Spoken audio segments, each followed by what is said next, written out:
Inasemekana kwamba baada ya mchezo wa Yanga dhidi ya APR wa robo finali ya Mapinduzi Cup na Yanga kuondolewa katika mashindano hayo, kocha wa Yanga Miguel Gamondi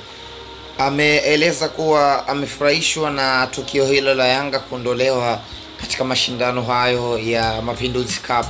na amesema moja ya sababu ya timu yake kuondolewa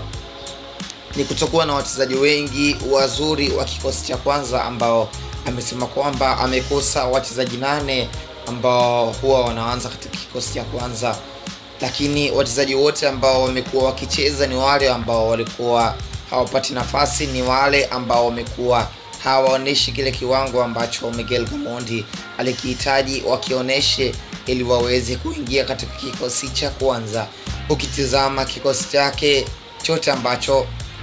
alikitumia katika michezo yote katika Mapinduzi Cup, ni kikosi ambacho kilikuwa ni kikosi cha pili. Ukitizama wachezaji wa Yanga B walichukuliwa na kuletwa katika kikosi cha Mapinduzi Cup, lakini still mpaka sasa kuna baadhi ya nyota ambao wamepatikana katika kikosi, akiwemo beki wa kulia ambaye anaitwa Nanguka, mchezaji mwingine Chigombo, pamoja na nyota wengi ambao wamefanikiwa kuonesha japo kiwango ambacho at least kitawafanya wao waweze kutajwa na baadhi ya vilabu vya soka nchini Tanzania katika ligi kuu ama ligi daraja la kwanza.